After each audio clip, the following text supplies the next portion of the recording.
தாவீதுக்கு second blessing எப்படி கிடைக்குதுன்னு சொன்னா, அவங்க அப்பா கூப்பிடுறாரு. கூப்பிட்டு எப்பா உன் அண்ணனுங்கெல்லாம் இருக்கிறாங்க, அவங்க கிட்ட போயிட்டு நீ அடையாளத்தை ஒன்று வாங்கிட்டு வான்னு சொல்லுகிறாரு. ஆனா கர்த்தர் இந்த நாட்கள்ல ஒரு காரியத்தை சொல்லுகிறார். 18:7 தாவீது பாளையத்திற்கு போனான், போர்க்களத்துக்கு போனான், அண்ணனுங்களை பார்த்துட்டு அடையாளத்தை வாங்கி கொண்டு வரும்படியாக.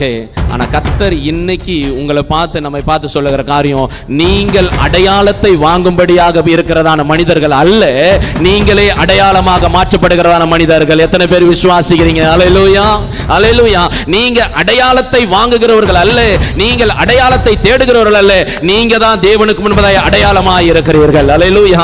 அதை தான் அந்த இடத்துல அந்த ஜனங்கள் எல்லாம் சொல்லுகிறார்கள், சவுல் கொன்றது 1000, தாவீது கொன்றது 10000. இப்ப தாவீது தான் அந்த இடத்துக்கு அடையாளம். ஐயா, அனுப்புனதான அப்பாவுக்கும் தெரியாது, போனதான தாவீதுக்கும் தெரியாது.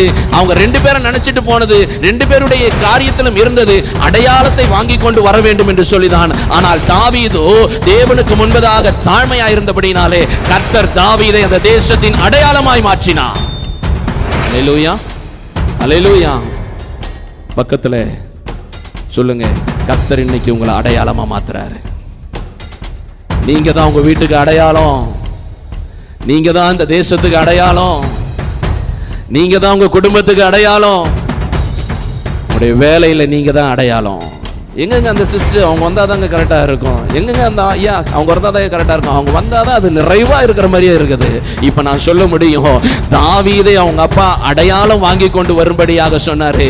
ஆனா அவங்க அப்பாவுக்கு தெரியாது, அங்கிருந்து வரும்போது என் மகனே அடையாளமாய் மாற போகிறான் என்று சொல்லி. அல்லேலூயா, அல்லேலூயா. சுத்தி இருக்கிற ஜனங்கள் எல்லாம் சொல்ல ஆரம்பித்து விடுகிறார்கள், சவுல் கொன்றது 1000, தாவீது கொன்றது 10000. இப்ப அந்த இஸ்ரவேல் தேசத்துக்கு தாவீது அடையாளம்.